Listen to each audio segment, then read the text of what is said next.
শুধুমাত্র ময়দা আর চিনি থাকলেই দারুণ টেস্টি রেসিপিটি একবার বানিয়ে কিন্তু অনেক দিন পর্যন্ত সংরক্ষণ করে খেতে পারবে। একদম রসালো মুচমুচে এই রেসিপি একবার খেলে বারবার বানাতে চাইবে, এতটা সুস্বাদু হয়। আশা করছি ভিডিওটি সবার ভালো লাগবে। তো সবার প্রথমে এই রেসিপি তৈরি করার জন্য আমি এখানে চায়ের কাপে মেপে প্রায় 2 কাপ মতো ময়দা নিয়ে নিচ্ছি।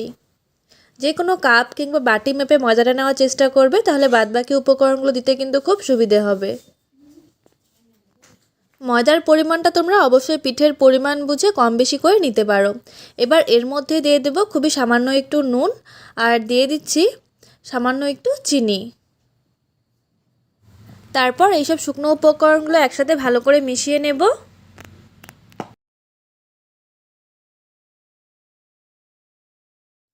শুকনো উপকরণগুলো ভালোভাবে মিশিয়ে নেবার পর এবার এর মধ্যে দিয়ে দেব 3 থেকে 4 টেবিল চামচ পরিমাণ সাদা তেল। এই তেলটা কিন্তু অবশ্যই ব্যবহার করবে, না হলে কিন্তু পিঠাগুলো খাস্তা হবে না। তোমরা এখানে কিন্তু তেলের পরিবর্তে ঘিও ব্যবহার করতে পারো। এবার ময়দাটাকে একদম ঘষে ঘষে কিন্তু ভালোভাবে তেলের সাথে মিশিয়ে নিতে হবে।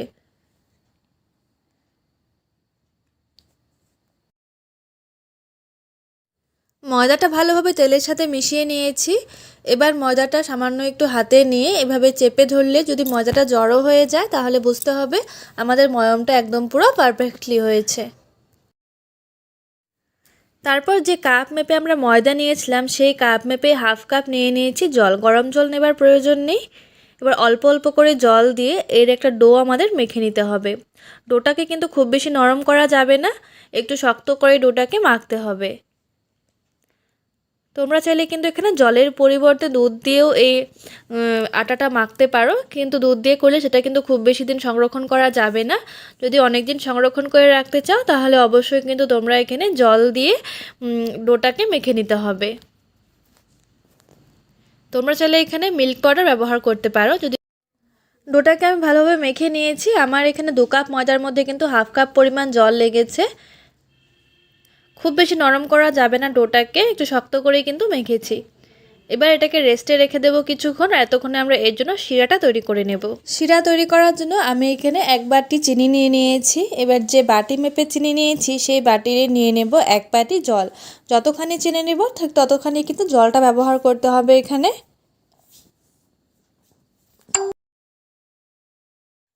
চিনি আর জল ফুটে আসলে এর মধ্যে দিয়ে দেব 3টে ফাটানো এলাচ।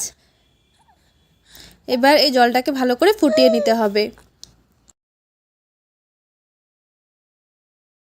এই পিঠার জন্য আমাদের কিন্তু ঘন শিরার প্রয়োজন হবে, তাই শিরাটা একদম পুরো ঘন করে জাল দিয়ে নিয়েছি।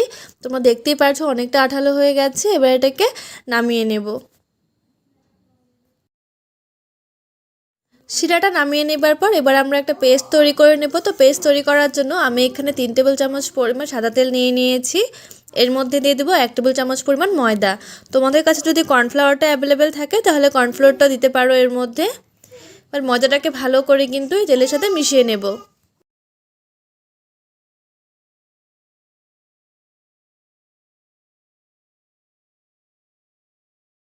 পেস্টটা তৈরি করে নিয়েছি। এবার অন্যদিকে আমরা যে ডোটা মেখে রেখেছিলাম, সেটাকে আবারও 1 মিনিটের জন্য একটু ভালো করে মুথে নিতে হবে।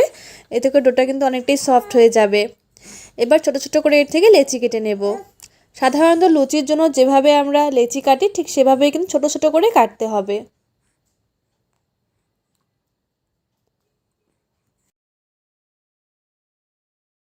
এভাবে করে সবগুলো লেচি কেটে নিয়েছি। এবারে একটা একটা লেচি নিয়ে সামান্য একটু ময়দা ছড়িয়ে একদম পাতলা করে বেলে নিতে হবে।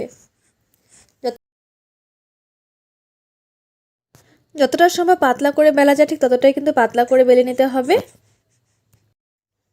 রুটিটা পাতলা করে বেলে নেবার পর একটা ছুরির সাহায্যে সাইডের অংশগুলো একটু কেটে নিতে হবে।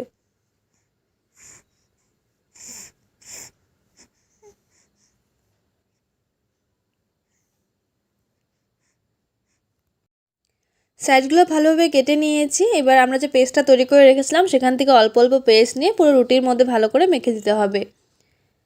পেস্টটা লাগানোর পর এর উপর সামান্য একটু ময়দা ছড়িয়ে দেব। তারপর একটা ছুরির মাধ্যমে এর মাঝের অংশটাকে এভাবে কেটে নিতে হবে। সাইডগুলো কিন্তু বাদ দিতে হবে, সাইডের অংশগুলো কাটবো না, শুধু মাঝের অংশটা এভাবে কেটে নিতে হবে।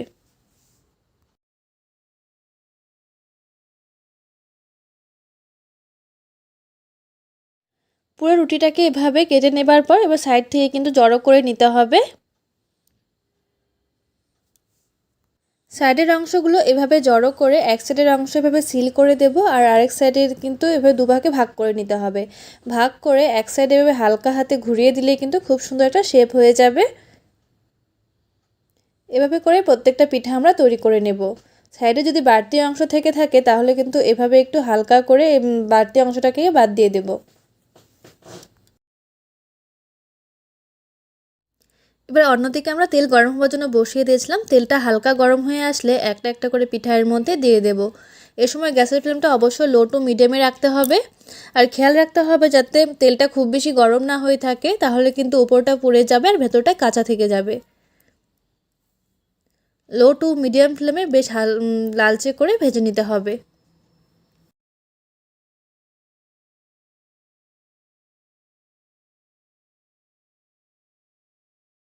গ্যাসের ফ্লেমটা লো টু মিডিয়ামে রেখে দুপাশে বেশ লালচে করে ভেজে নিয়েছি। এবার এটাকে উঠিয়ে নেব।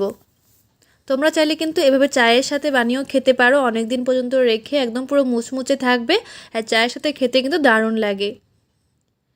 এভাবে সবগুলো পিঠা ভেজে নেবার পর অন্যদিকে আমরা যে শিরাটা তৈরি করে রেখেছিলাম সেখানে শিরার মধ্যে পিঠাগুলোকে দিয়ে দেব। দিয়ে হালকা একটু নাড়াচাড়া করে উঠিয়ে নেব। তোমাদের এই রেসিপিটি কেমন লাগলো অবশ্যই আমাকে কমেন্টস করে জানিও। এভাবে কিন্তু অবশ্যই একবার বাড়িতে ট্রাই করে দেখতে পারো, খেতে কিন্তু অসাধারণ লাগে।